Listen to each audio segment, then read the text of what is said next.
Welcome to Football Never Sleeps, the aspiring to be viral, properly caffeinated, amped up for the start of training camp weekly YouTube show all about Notre Dame football and a fan base that kind of likes to see Penn State coach James Franklin squirm. I'm Eric Hansen in South Bend and trying to figure out if I can count as high as many of training camps I've attended.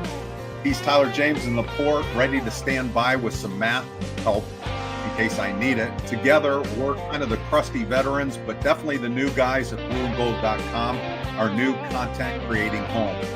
On tonight's show, we're going to share with you how, what, and who will be watching when training camp starts on Thursday, and the why behind it. We'll also be sharing the questions we'd like to ask Marcus Freeman, the ones we'll probably get word salads from, and a little bit of recruiting too, plus your questions, so start filling up the question portal. This is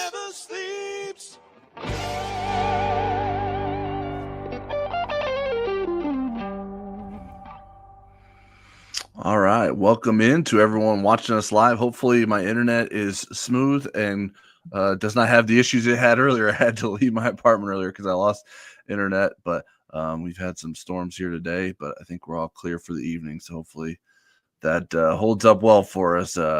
If you have not already, hit the like button so we can get things rolling. Like Eric mentioned, we're overwhelmed by the number of folks who have followed us over to blueandgold.com since we joined the staff earlier this month. If you'd like to do so and haven't already, head over to blueandgold.com and sign up for an annual subscription with a $1 trial for the first week. That will get you access to everything we do, the growing community on the Loose Emoji message board, and so much premium content to fill your days until football season begins, and so much more to come with practice starting on Thursday. We've started to plan all those things this week with the rest of our staff, and you'll have more content than you can stand. So hopefully you're ready for the deluge and ready for football season to get going. Make sure you're subscribed to us here on this YouTube channel. The channel has changed in name, but not in who we are. So we're at Hansen and James. But we're doing stuff with Blue and Gold. We've kept the YouTube channels separate, but we will continue to team up with those guys and see our faces over there and see their faces over here from time to time. So make sure you subscribe to us here, hit that subscribe button, and keep our content coming into your feed. And without further ado, Eric, let's talk some football. Football starting to feel in the air. Even though I got up this morning to go to a basketball practice, it's still starting to feel like football season around Notre Dame. We'll get a chance to see all of Notre Dame's first practice on Thursday and some more glimpses of the team in the next couple of weeks. But before we talk about what we hope to see, I thought it would be interesting to discuss our approaches to watching those practices because, one, a lot of folks might not be familiar with what we're actually able to see on campus, and two, maybe interested in how we approach things from a job perspective, whereas maybe fans would have a different perspective if they were showing up to a practice. So can you walk? And Tyler's internet cuts out, just pretend it's a episode that I'm in charge, so you'll be right at home. So Eric, can you walk us through how you try to learn about the team through early preseason practices and how, if at all, that has evolved throughout the years for you? Yeah, it has evolved a little bit. Some of it is just the setting that we're watching practice and how close we are. Here's my absolute tip: bring binoculars, because you may not be as close to the action as you need to be to really observe things. And sometimes we're sitting upstairs and the linemen and the quarterbacks are outside. And boy, if you have those binoculars, that's really handy, and it's helpful to be able to see if that's an 87 or an 89. What I really watch changes whether it's spring or it's fall training camp, what's happening with the team, where the injuries are, what the position battles are. But since this is the first practice, this is kind of what, in general, I would be looking for. What's different? So the freshmen, especially the guys that arrived in June that we haven't seen play, transfers we haven't seen, players coming back from long-term injury, players who have bulked up or slimmed down. You're looking for anybody missing. You're doing a head count, always looking at quarterbacks. At drills, when you can see something with size and speed. Sometimes there's DBs matching up with wide receivers, and that's helpful in terms of saying, oh, wow, he's faster than I thought, or he's slower than I thought. And then always looking for clues that'll help you fill out the depth chart. And then famous faces in the crowd, but Tyler is way better at that than I am at being able to spot those people. So Tyler, how does yours maybe differ from my approach? Yeah, I mean, obviously, it's somewhat impacted by what we were asked to do or what we decide to do based on who we're working with and the focus of what we're doing that specific day. Like on Thursday, I'll have some offensive observations, so I'll focus on the offensive players and drills. Then you get so I'm more locked in there, but then we'll get some one-on-one action, and then you'll see how the defense is doing against those guys. I'll almost always, no matter what practice it is, as long as there's some sort of offensive line, defensive line drill against each other, whether it's pass protection or run fits, like I want to make sure that I watch that, because sometimes that's the most competitive stuff that we'll get access to seeing, at least physically, with those guys. During drills, I like to watch the receivers a lot because I feel like it's the easiest to translate in my brain, at least, because what they're doing looks the most like what they're doing in real settings, like running backs catching passes out of the backfields. I mean, that's a nice asset to see them do, and them running through open spaces isn't that helpful on a first practice of like, okay, maybe like if you want to see like how explosive a guy is, you can get some glimpses of that. But I think there's a lot of different things you can look at, and I think it's hard to sort of take everything in when it's your one and only chance to see a full practice. So it is difficult. I think it helps that we have so many eyes at Blue and Gold to sort of divvy up the responsibilities of who's paying attention to what. And honestly, early in practice, it's sometimes more about what a position group is doing and who is doing it rather than how well they're doing it without pads, at least from my perspective, just because I don't know a lot of times that I'm smart enough to know, like, okay, that guy, that defensive back, yeah, he's doing great in that drop back drill. I sometimes I can't tell. I'm not an expert enough in those kinds of things. But it is important to see, like, okay, who's lining up where, who are they mixing and matching with, and those kinds of things. And that gets to like what you mentioned, the newcomers, IDing guys that you haven't been able to see in a practice before, guys coming back off of injuries. I think all those things are important when we first get our eyes on players coming out of or coming into a preseason camp. And then moving forward, Eric, how does that change when the team is in pads for you? If we saw competitive periods in pads, and we're probably not going to see it, but let's say that we do, like we do in the spring, that does change a lot, because you're seeing a lot of things happen full speed. You're seeing relative strengths. You're not just seeing guys run around in shorts. And so the linemen become more relevant. The tight ends become more relevant. The linebackers become more relevant. That's something in the full practice that we're going to get on Thursday that we're not going to get a feel for. What I really try to guard against, though, Tyler, and you know this, is extrapolating too much from anything. Yeah. I think I read that a lot of times and I just kind of cringe and go, oh, I wouldn't do that. I wouldn't say that at this point. But if there's a great play, for example, I'll say, hey, you know, Benjamin Morrison made a great play, but to say Benjamin Morrison is going to be the next All-American, I'll wait until somebody tells me that, or I see that in enough practices and so forth, where I go, wow, this guy's pretty good. Like Julian Love was a guy that was in fall camp, and I remember going, who, 27? I thought this guy was a 3-star. And he really jumped out at me. But again, it wasn't just one practice. You kind of accumulate and file that away and say, oh, this guy was not a 3-star. Yeah, in a perfect world, we'd have more like spaced out access to the practices, and you would get to see more of that development throughout the preseason camp. But we don't get that. So yeah, the access we get certainly dictates what you feel like you can extrapolate from what you see. I like to personally yes, we can evaluate with our own eyes and have opinions on what we see, but I'd like to get confirmation or pushback from interviews that we are able to Right. do, whether that's on the record or talking to sources, just to make sure that, hey, that wasn't just a one-time thing that happened. And we're not making it too much out of something.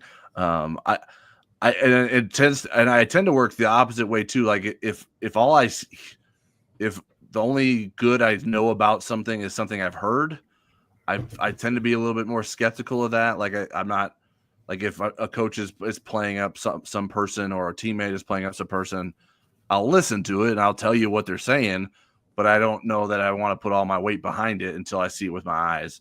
And so that could be a little bit tricky based on what we get to see, and figuring that out.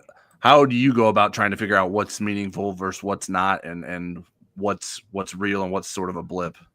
Yeah, well, I think that just trying to generalize this, I'm always kind of thinking about in training camp, how's this going to play out in the Miami game? Is this relevant to what we're going to see in Miami? I mean, that's the thing. There's so much that goes on in practice that won't touch Miami. Or does this play into a player's long-term development? If it changes, in my mind, the trajectory of how quick, like if I saw Cam Williams suddenly catching passes all over the place and,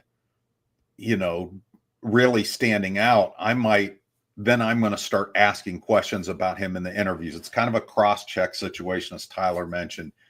It leads to interview questions that leads you to make bigger leaps with your logic and so forth. But yeah, when you see something, it leads to investigating it more. But again, I always try to contextualize long-term and the next game, because a lot of the stuff is just minutia. And I think we as a beat sometimes just write about stuff that's not relevant. Well, it's not just a Notre Dame specific thing. It's sort of I think particularly football coverage thing, whether it's the NFL training camps or college preseason camps. And it was a bit of a topic recently. JJ Watt, I mentioned this to Eric. I want to read this tweet. It's a bit of a long, so bear with me here. But he shared his thoughts on some of the stuff he's seen as it relates to training camp coverage. He said, training camp stats, he put stats in quotation marks, are insane and ridiculous. Used to think it was always just people joking, but now seeing them seriously reported. You have no idea what the purpose of that period is, what the goals are, what the context is, etc. It could be a strictly third and long blitz period where every play is skewed to the defense's advantage. Coaches could be asking the QB to focus specifically on one route concept. D-line may be focusing only on bull rushes one day or just speed rushes for one period. More importantly, practice is for practicing. You're supposed to fail. You're supposed to try new things, see what works and what doesn't work, etc. If you only do what works, you'll never grow, adapt, change. The entire point of training camp is to build and grow towards the season so that you perform your best when the real games start. What are your thoughts on that? Amen. I'll be concise with it. I think that's awesome. Yeah. Let's have JJ Watt on the next week's show. That would be awesome. But yeah, I thought that was good because I do see, and I try to keep track of like, this is what happened on third down. This is how many times the quarterback made complete. But it's usually just for my own record. It's not something I'm trumpeting like, hey, this is who did better between CJ Carr or Kenny Minchie in this practice. Because this guy completed 4 passes and this guy completed 6. I think sometimes that stuff is a little bit overblown and isn't necessarily getting to the real purpose of what they're doing or a real understanding of what they're doing. So sometimes it can, and especially like I understand, like if you're a reader, maybe you feel like that's an easier way to consume it because it's like, okay, if you just tell me the stat line and then I can move on with my day. Maybe that is an easier way for people that just want to know a little bit, but I think it's just not going to tell you the whole picture. And it's worth spending the time reading people you trust about and hearing from coaches that you trust about what's going on in these practices. Right. I think context and perspective is everything, and that's what we try to bring you. I'm not trying to make an infomercial for us right now, but if you want to take it as such, I'd be okay with that. All right. Well, let's hop into some questions, Eric, before we get to some position groups that we think have things to prove. First one I have here is from Jeff Stevens. Eric and Tyler, do you think any players other than those clearly listed as injured will be given a limited workout schedule for fall, such as Jeremiah Love? Maybe just very little. I don't know that. I think spring, certainly we saw that, and that was because of everybody that had played, 16 games and all these reps. Emil Wagner was in that group.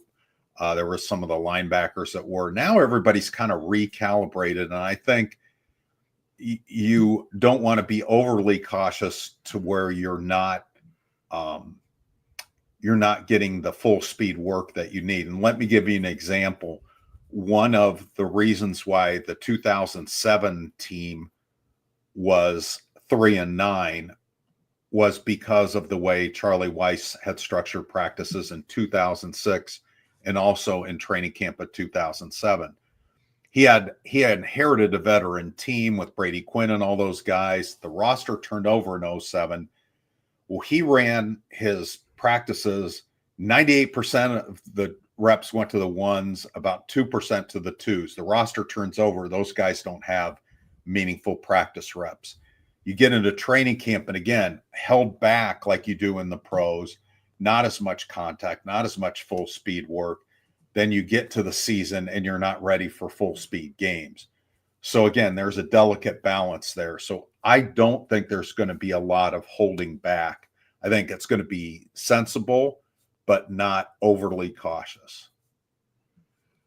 Yeah, I haven't heard of anything to watch for. I'd be interested to see if Marcus Freeman said anything as it relates to that. I think we are so far removed now from that unless guys have been dealing with things in the summer that have been nagging them, I wouldn't expect there to be a lot of lingering effects for guys in the fall. Now, obviously, with someone such as Jeremiah Love, you have a pretty clear understanding of what he can do. He is working with a new position coach this year, so it is important for him to get on the same page with Jaywan Sider and make sure that they're good with those kinds of things.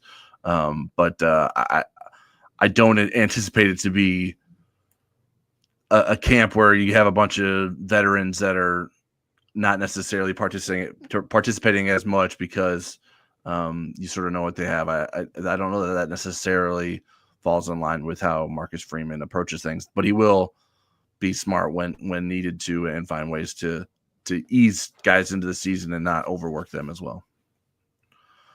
All right, this is more of a topic than a question from Axchat Shakar, but I thought we could riff off it a little bit. Interested in how the pass pro looks as a unit in camp. Spring and summer felt like sessions focused on skill building and body shaping, but really would like to see an uptick in how the best five handle stunts, twist, and D-line games. What are your thoughts there, Eric? I definitely think that they will have those kind of practices. I definitely think we will not be witness to most of that. I mean, just to be honest with you, because again, we'll have a full practice tomorrow, not in pads. Then the other practices will be partials, and those generally are position group specific drills. They don't commingle position groups too often in the first four periods and the stretching. But I definitely think that they'll want to do that. I think it sharpens both. Chris Ash is going to want to look at some of his different ways that he's going to rush the passer. And he's got a lot of guys that he hasn't seen before, even very little on tape of Boubacar Traore, for example. And yeah, Joe Rudolph is going to want to see how those guys handle elite pass rushers and how they handle stunts and so forth. Yeah, I definitely think that's happening. Not tomorrow or not Thursday. Yeah. There's definitely room for improvement with the offensive line there. Obviously, identifying who that five is something that we want to make sure that try to get an understanding of what Notre Dame believes is its best five moving forward and what that looks like. But yeah, I think Notre Dame should be in a good spot to be able to have those guys in positions to handle that, and we'll certainly present them with those opportunities to get better and be prepared for what Miami will do against Notre Dame at the end of August. Justin Kane says, Eric and Tyler, do you think Greathouse will move to the field so that Faison/Pauling can stay in the slot? I think Greathouse will mostly play inside at the slot, and Faison would stay outside. And then Pauling, I think, is going to be the swing guy. Now, they could mess with all those guys. I do know, or I do have a pretty good sense that Pauling is going to swing between the two positions. So then it really comes down to, is Faison better on the outside and Greathouse inside, Greathouse on the outside, Faison inside. I love Greathouse as a slot receiver because he's such a matchup problem with his physicality.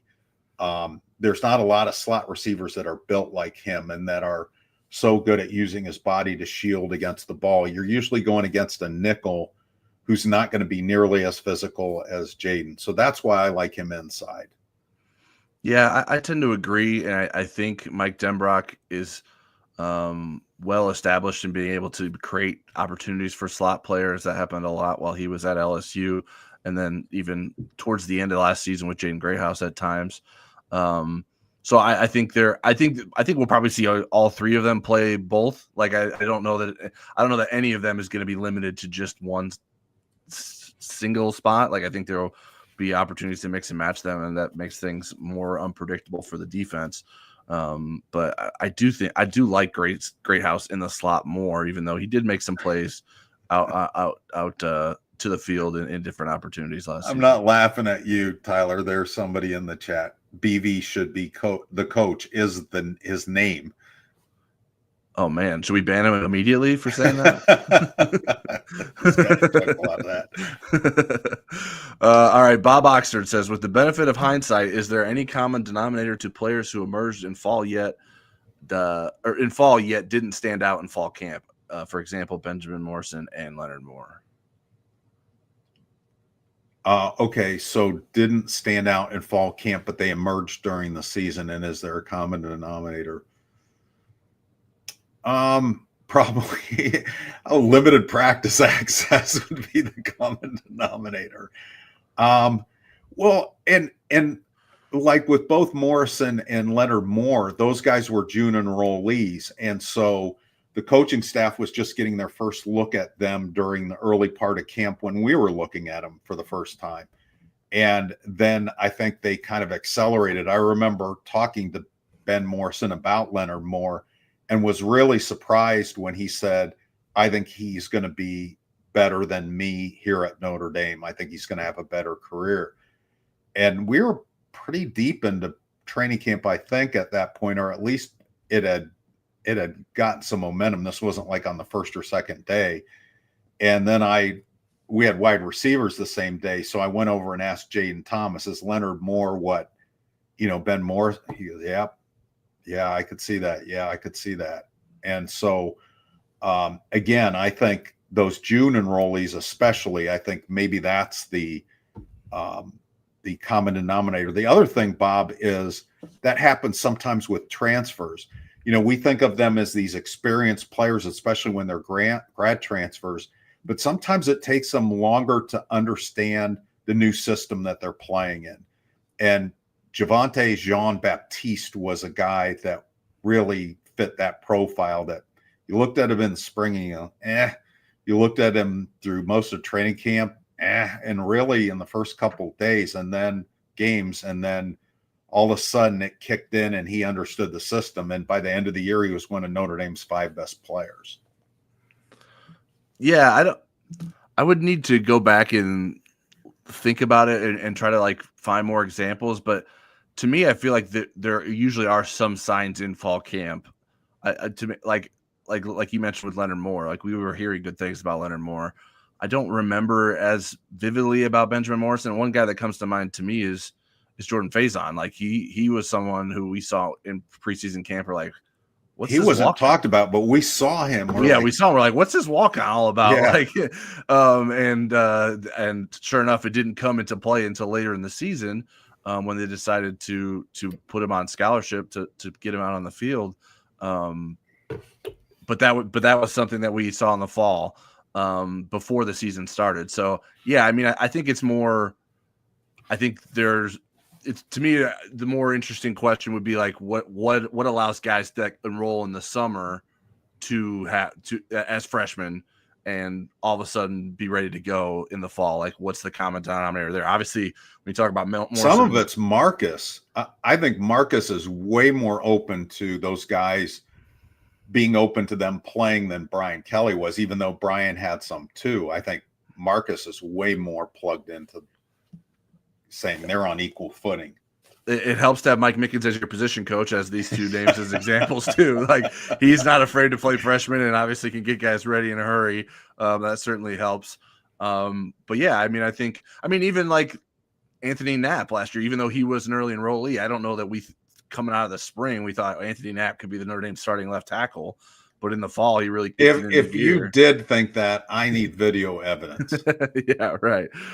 So yeah, I mean, there's a lot of different things that go into it. I do think that there's not other than guys have a chance to get more comfortable. There's not like the guys that were freshmen in the spring aren't given massive advantages when it comes to practices in the fall, other than maybe however they felt like they could prepare themselves. But there are guys that are capable of preparing themselves by getting here in the summer and being ready to go. Adrian DeVore, well, first he said no bare feet rule still in effect. Dude, you wanna let him know whether that's just for the chats. You can have bare feet all you want when we're on YouTube. I have shoes on, but you can have bare feet, Adrian. You're allowed to have bare feet because we don't let the fans on the stream, so we don't have to see them. So you're allowed to have bare feet. But to his real question, is Lambert ready to go for practice this week? If so, do you think moving Knapp inside and him out to tackle is a realistic / probable option? I'm not sure. The indication that Marcus was kind of hinting at that he'd be ready by the season, but not necessarily ready by July 31st. And I think that's probably what we're going to hear on Thursday. That's certainly one of the questions that would come up on Thursday. And then it's really going to be interesting to see if, let's say he's ready to go by the second week of camp, whether he gets involved. I think the one thing we've learned about Joe Rudolph is he's open-minded. You know, we may say these are the best five, but Joe Rudolph is really going to leave no stone unturned, and he's going to try different things in the first couple weeks of camp and make sure that he's got the best five. So I would not count Garby Lambert out unless his timeline is elongated to getting healthy. Yeah, I think you have to see him in practice and doing those things. So I think it just depends on where his recovery is at, and we'll get more information on that later this week. But I wouldn't rule anything out necessarily. I think all things are on the table, especially like you mentioned with Joe Rudolph as being someone who's not afraid to move guys around. Ed Straub says, do you think CJ Carr could be as effective running as Ian Book was? I don't. And yet I also think that I think CJ Carr at a younger age is better with his footwork in the pocket than Ian Book was at a young age. I think he moves around in the pocket. He's got better pocket awareness. He's able to maybe sidestep the rush a little bit better. And I think he's going to be a better runner than a lot of people think. But Ian Book was one of the most prolific running quarterbacks in Notre Dame history. So I would not have that expectation of CJ Carr. Yeah, I don't think so either. I think Ian Book at times ran like he was used as a running quarterback, but he also ran just because he's like, well, let me just make something happen with my legs rather than risk doing something throwing the football. I think CJ Carr will be more likely to try to make plays with his arm while extending plays with his legs. I think he'll take off and run when it calls for that, but I think he'll be more actively trying to make plays downfield with his arm. than Ian Book was earlier in his career. And I just don't think he would be a main part of the running attack in some ways that Ian Book was at times throughout his career. Terry Howie says, what is your biggest concern on the defensive side of the ball going into the season? For me, it's the interior defensive line. And I felt like in the spring, we saw some positive momentum at that position group. We saw some positive storylines. That needs to continue. If they just are the same as they were in the spring, that's not enough. But you need to see that top of the rotation, the Jason Onyes, the Gabe Rubios, Donovan Heinisch, Jared Dawsons, those guys rise. But we also need to see some people fill in behind them, both for injury and for rotation standpoint. Somebody like Sean Sevillano or the Elijah Hughes from USC or Armel Mukum, who played a little bit last year, or somebody completely off the radar, like Christopher Burgess Jr. or somebody further down the depth chart. There needs to be some people emerging there. And it's not just about the quantity. That has to be a quality position. Mm-hmm. The area where Notre Dame was deficient last year on defense, they were 49th in the country, was run defense. And I think if Notre Dame is going to win a national title in 2025, we need to be talking about Notre Dame's run defense as being a top 15 to 20 at least run defense to go along with all the other good things the defense does do, like number one in pass efficiency defense. Yeah, I think I would agree with defensive tackle. I think there's just not enough guys that have proven it at a consistent level throughout their careers to feel great about. I mean, that's why Riley Mills and Howard Cross were so important to Notre Dame, because that they were, through most of their time as starters, clearly the best guy at their positions. And I think we could see a scenario where Notre Dame maybe doesn't have a clearly number one nose tackle or clearly number one 3 technique defensive tackle, because the second guy is maybe right there pushing with him. And if that's both at a high level rather than both at a lower level, that could be a good thing for Notre Dame. So I think it's still to be determined and seen from my perspective, and Eric's, as he said. So I think that's probably a good place to look, and a good way to segue into something I wanted to talk about through our going through changes segment here. Eric, our position groups with things to prove this preseason. Which position groups do you find the most intriguing heading into preseason camp on Thursday? I came up with quarterbacks, tight ends, wide receivers, interior defensive line, and safeties. How about you, Tyler? We have identical lists. Okay. That's good. I think, like, obviously the questions are a little bit different at the different positions. Like, safety is who can be the next starter alongside Adon Schuler, and then how many of the other guys will still be able to play a role. Obviously quarterback is the starter, but also the backup needs to be ready to go as well. Tight end's more of a who's the next guy in line, who are the guys behind Eli Raridan to help out. Receiver, there's like 4 guys for the 3 starting spots, and then who steps up in the 5th and 6th spots. And then, the defensive tackle position, like we mentioned, just a position of importance for Notre Dame, guys that are ascending, maybe haven't been the guys before, and having opportunities to do that, and really raising the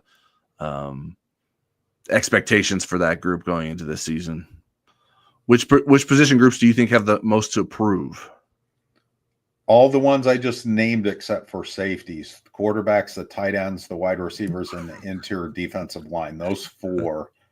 And if I had to narrow it down to 2, I would say that's hard. Quarterbacks and interior defensive line. I have a feeling the wide receivers are going to be a pleasant surprise. Yeah, we did not compare notes beforehand, but we have similar answers again. I think quarterback probably has the most to prove, just because they haven't done it on a college field, regardless of who the starter is. But then the defensive tackles, I think, have a lot to prove. Receivers, maybe less so, just because those guys, different guys have done it at different places. Greathouse has done it in small doses at Notre Dame. Faison has had some moments. So there are guys that there's reasons to believe that could be there. I feel like I've been too high on wide receivers at Notre Dame too often of like, okay, this is finally going to be the year the receiving game is going to be something to worry about. So I think I'm just naturally skeptical now from being jaded a little bit. But I do think those guys have plenty to prove, but maybe not as much as the quarterbacks and the defensive tackles.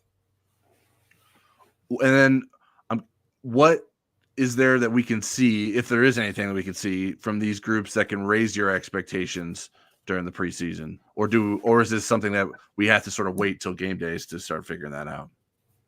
Well, I think game days is going to give us more information, but what we would try to piece together would be between talking to coaches on the record, talking to sources off the record, and what we see in practice. I don't think we can take any one of those things and change it. So what would we need to see from those position groups to raise expectations? It would have to be, because we won't see it in practice, sources that I trust that say, boy, these guys are looking great in practice.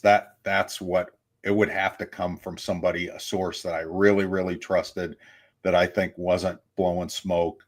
That would probably make me feel better. And I'll leave it at that. Yeah, I mean, as it relates to the receivers, just some more consistent playmaking in practice. Like, I don't know that I felt like we saw a lot of that last preseason. And I'm not sure that there was a lot of that in the spring either.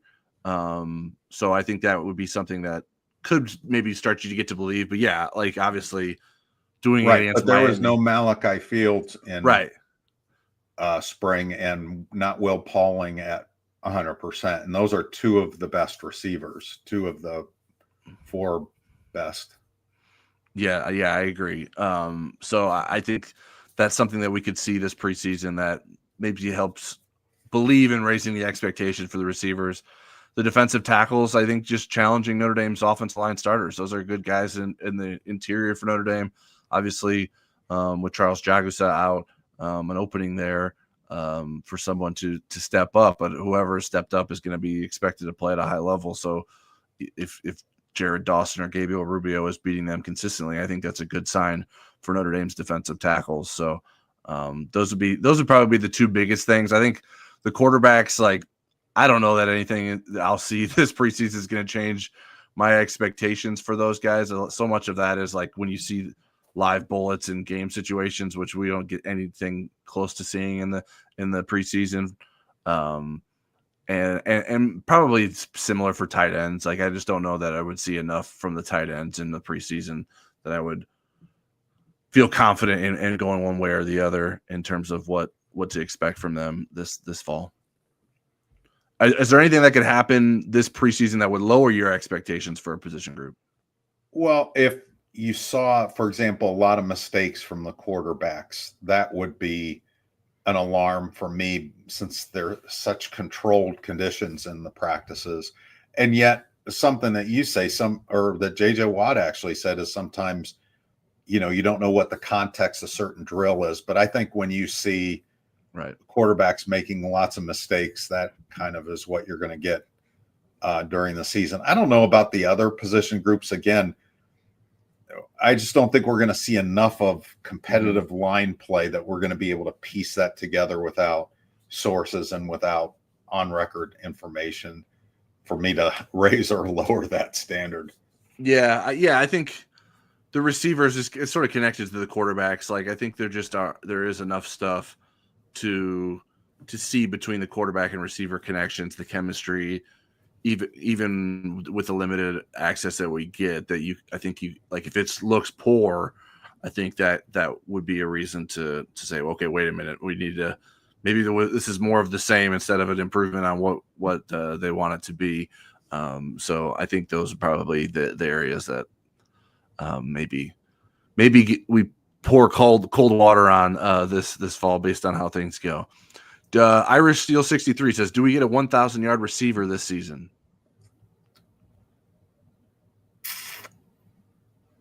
Yes. I would say I'm going to go with Fields. I'm all in on him. Jack Sobel was teasing me earlier today. One of our blue and gold colleagues. Yep, I'm going all in on him. Sure. I could see that. I'll go no just out of the variety of options, leaning on the fact that maybe you'll have 3 guys with 800 instead of 1 guy with 1,000. And some of it depends on how many games Notre Dame plays. If they play 16 versus 13. Yeah, if they make it to the national championship game again and don't have a 1,000-yard receiver, I think that would be a bit surprising because I think that there's enough talent there that should be possible. But I'll go against Eric here, even though I think it certainly could be possible. Jeff Stevens says, who will have more tackles game 1 against Miami? Justin Scott for Miami or Bryce Young for Notre Dame? I have not followed Justin that closely. I am deep into Miami research this week because I have to have my AP poll in by Friday. But I mean, Bryce Young is in a deep rotation. Justin Scott plays an interior position that doesn't usually get as many tackles. I'll go with Bryce Young. I'll take that one. Yeah, I think Bryce Young's further along in his development, at least based on last season. I don't know what's happened this summer with Justin Scott to know. Justin Scott had 7 tackles last season, and most of those were earlier in the season. I think he only had 1 tackle in the last half of the season. He had 1 tackle against Wake Forest. So his position, and then the fact that I don't know that he's clearly Miami's best defensive tackle. I don't know that that's the case. Even though I guess you could say Bryce Young is not necessarily Notre Dame's clear best defensive end either, but I think he's going to play a lot. And I think he could end up being physically. Yeah. I think he could end up being Notre Dame's best defensive end this year. I think the upside is very high for both him and Boubacar Traore. So I think we'll see a lot of those guys on the field at the same time, and that could be tough to match for opposing offensive lines. All right, let's get back to some of the other things we wanted to talk about. Eric, most intriguing players to track. Who are the 5 players that you're most interested in monitoring in Thursday's first practice? Well, boy, it would be a disappointment if I didn't lead off with this guy. So I will say Malachi Fields, the wide receiver, grad transfer from Virginia. Sullivan Absher, because I'm really curious to see if he becomes the plug-in for Charles Jagaza. Boubacar Traore, because the last time we saw him play was last September when he tore an ACL. Jalen Stroman, we haven't seen him practice yet, and he's going to be vying for a starting safety spot. And I'll go with CJ Carr because I think CJ Carr will win the quarterback competition. And I'm just curious to see where he is in terms of his development versus where he left off in the spring. What is your top 5, Tyler? Yeah, I don't know if we talk football too much together because we have similar lists again. Jalen Stroman was the one I didn't have on my list, and I think that's a good one because we didn't get to see him this spring, really. But yeah, I had Fields on there, getting the first look at him. The injury returns for Boubacar Traore and Ashton Craig, I think are both of those guys are important. I had Sullivan Absher as well and CJ Carr as well. So pretty similar lists. We'll have to decide who gets to focus more on which ones when we get. If BVG is a good coach, had the same list, then I'm gonna have to have an investigation on whether we're being copied. So spinning it forward to later in August when we get a chance to see more practice, who are the 5 different players? So let's not include the same guys we had on those lists that you're most interested in monitoring when we get our last practice access in mid-August. I don't think we'll have the same list here, but maybe we will. I have Will Black, the freshman 5-star offensive tackle, Christopher Burgess Jr., freshman defensive lineman, may start at an end, definitely will end his career inside and probably sooner than later. Ty Washington, the transfer tight end from Arkansas, there's been some summer rumblings about him. Cam Williams, who is my pushing the chips into the middle of the table on bet that I might regret, but I'm doing it anyways. And then this is a slash Dallas Golden / Mark Zachary, the two freshman corners. I think both those guys and Cree Thomas who was a spring semester enrollee, have really bright futures. I'm really curious if they get into a rotation that's going to make it easier to keep Leonard Moore and Christian Gray fresh in games. All right, we finally have vastly different lists, and I appreciate that. I thought of it a couple different ways. I included Jared Dawson and Jason Onye on my list, but we talked a lot about defensive tackles. My thoughts just that, like, by that time of August, maybe we'll see a little bit more, hopefully, about where those guys are at physically and how they're holding up against Notre Dame's offensive line. Tay Johnson is someone I included as someone who I think can compete to be a starter at safety. Do we start to see the light go on for him, and do those opportunities seem more real as we get further into camp? And then two more guys. My last two guys are guys that I think have the potential to have great seasons for Notre Dame, coming off impressive freshman years, and that's Kingston Viliamu-Asa and Bryce Young. Just two guys that stood out as freshmen on defense that can, I think, take on major roles this coming season. Do we get the sense that's what's going to happen as we get farther into camp, that maybe we sort of know what those guys are right now going into camp, but as we get farther on along, it's like, okay, is this really going to be the big breakout season for both of those guys? All right. Good. And then we'll also get to speak to Marcus Freeman following Thursday's practice. We haven't talked to him since, what was that, May, when we talked to him last? What are the questions What are the questions you want to ask him or hope others ask him outside of your allotted questions? And I'm not going to share too many specifics other than ones you would expect. Who's the quarterback going to be, which he won't answer. Injuries. I'll have questions about specific players. I might take a stab at revenue share stuff. Newcomers, summer surgers, the Charles Jagas situation and resolution, kind of those kind of things. But I usually have what I do is, my strategy, Tyler, is I try not to go first. I want to see if somebody else is going to ask I have a kind of a list of topics and I check them off. And if enough of those are being checked off, then I'll go a little bit more exotic with my question, a little bit more something that I know I'm going to include in a column that's bigger picture. How about you? Yeah, it's tough because it's very dependent on what other people are asking in terms of when you ask your question, and right. I sort of read the room a little bit too about what you feel like he's more willing to go, where he's more willing to go. That's that day.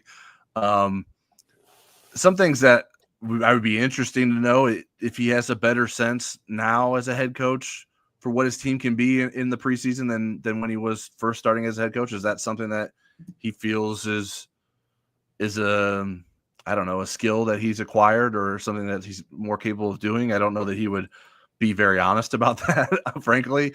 But I think I'm curious about that. I think how is he gauging how does he plan to gauge if the defense is staying at the same level as previous years? That's something that I think a lot of us have sort of maybe not assumed, but we believe the defense will continue to play at a high level even under a new coordinator. But I think it's important and will be important for Marcus Freeman to have his thumb on that and make sure that things are going the direction that they want to go. Obviously, injury details, we all know that we want that information. Thoughts on captains and when and how that's going to go down. I think those are all things that could be worth asking for, or worth asking about. What do you think are the topics that will produce the most word salad answers from Marcus? Well, before I get to the word salad answers, because I was thinking word salad made me think of Chris Ash. Two of the things that I missed that I want to watch in practice is how Chris Ash coaches, like what his style is, and Jawan Sider a little bit too. Does he have different drills? Does he have different style than Dylan McCullough? But word salad possible answers, I would say anything about the quarterbacks is going to be pretty word salady, and I would say most of the big picture stuff that's going on with the playoff, with anything that doesn't have to do with his team. Marcus just doesn't really want to step into that. Brian Kelly really was very comfortable and wanted to be a spokesman. Marcus is like, we'll let somebody else mouth off about that. I'll talk about my team kind of thing. Eventually, when he's, I don't even know that eventually down the road that he'll want to do that. I think he feels like it works for him. Yeah, he can have an opinion about the USC rivalry, but if he's talking about automatic qualifiers, he just would rather not mess with that. Yeah, in the playoff. Yeah, I feel like his perspective is that it's just not worth diving into those waters in a lot of ways for him. Yeah, because it sucks up the energy for him having to defend himself then. Right. So yeah, I would agree. I'm curious. Are we past Northern Illinois questions? Will those still continue to happen? And how does he answer those in terms of like how do you prevent that from happening again this year? Does that influence the way you go? Don't schedule them. They're not on the schedule. But how do you make sure that you're not overlooking teams this season? Obviously, it helps in terms of the overlook factor that Notre Dame will be playing two tough opponents right off the bat to start the season. But I think I'm not sure that he would handle those questions in the most direct ways potentially. Well, and one question that's going to be asked that, I mean, I think people are curious about and other people just will cringe when it's asked is what's going on with Tyler Buckner. Is he going to indeed play quarterback, and what's his role going to be on the team? You will get groans and you will be people that really want to know that answer. And I would expect him to be pretty straightforward. I do. That, I think. Yeah, I do too. So we asked him actually in May. Somebody asked him in the May session. He goes, I want to wait until training camp to reveal that. So, and I do think that is interesting, and there's value to what Tyler Buckner can do for this team. I agree. Even if it's not on Saturdays all the time. All right, let's get to some more questions. Irish Steel 63. Do you guys expect Madden Faremo to contribute this season, and in what role? For sure on special teams. He's a heck of an athlete. My question is, and I don't know that how forthcoming Chris Ash will be, is he as sold on the 5-man linebacker rotation concept as Al Golden was? If he is, then I think Madden Faremo is linebacker number 5. If he isn't, then he'll play less high leverage down or fewer high leverage downs this year. But I think he's going to play a lot of special teams. That's not going to be a guy that redshirts. Yeah, I mean, I think he's physically ready to contribute. It's a position that Notre Dame has recruited very well at and doesn't necessarily need guys to play right away as freshmen. So it'll be interesting to see what comes of that. Is he able to carve out a niche role? Is there something he can do particularly well that maybe some of the other guys don't, and then he gets some opportunities in those roles? I think that's to be determined. But yeah, he's a guy. Will certainly have special teams opportunities, and if they're willing to go deep at the linebacker position, I think he would be in the mix to get out there. Another one is from Swan. I told him I don't like pulling up his profile picture. How do you expect Carson Hobbs to do this year? I'll tell you what. He was one of the most transformational players in the spring. He really got my attention, especially in the blue gold game. And he was a really fascinating interview about how he thought things would fall into place. And he didn't realize how hard he had to work to make the kind of impact that Leonard Moore did. And you really saw that work that he did in the wintertime and during the spring come to fruition towards the end of spring. I think he's in the mix to be a rotational, certainly a key backup guy. I think he's got his head on straight now, and I think that's going to help him. And it better be, because those 3 freshmen are really good. And Ben Minnick had a really good spring at nickel. So there's a lot of competition in that defensive backs room. Yeah, I believe in Carson Hobbs as a guy that can contribute. I do like those freshmen a lot too. So I'm curious to see what the sort of nickelback depth chart looks like, who gets reps there. Can Hobbs play more outside this year? We'll see. It's seemingly every year a cornerback that maybe isn't expected to play as much as you would assume has been asked to step up a lot. So maybe Carson Hobbs, I would include him as a candidate that could do so if needed. So I expect him to find a role. He's another guy that can contribute on special teams, and someone that's really, from what we've heard, taken coaching well and made improvements in his game over the last year. Right. And it's important because you think about last year, especially in the USC game, but from USC forward, I think Leonard Moore and Christian Gray had one game rep off that whole stretch. And you think about the USC game, how beneficial it would have been to maybe rotate another corner or two in just to give those guys a little bit of a break with as much as USC throws the ball. Yeah, I think that would be something that Notre Dame would like to be able to have the opportunity to do. They got into a situation at the end of last season where they did not feel comfortable doing that, and that included putting Carson Hobbs out there in some high leverage situations. They weren't quite ready to do that yet. All right, let's shift over into recruiting to wrap up the show. We have some questions we can get into first, and I'll have you tee up some stuff for me. First, let's just go straight to Elijah Golden, since Chris W. asked here. You did not miss the Elijah Golden updates. He is a defensive tackle, for those who are unaware. I think probably everyone knows by now. Defensive tackle target for Notre Dame in the 2026 class is really the last item of concern right now for Notre Dame in the 2026 cycle. I would not be surprised if that changes moving forward in terms of maybe some Notre Dame trying to move on a couple more targets later on. But as it relates to Elijah Golden, he moved it back his decision to August 9th. He was planning to commit on July 26th, so that's come and gone.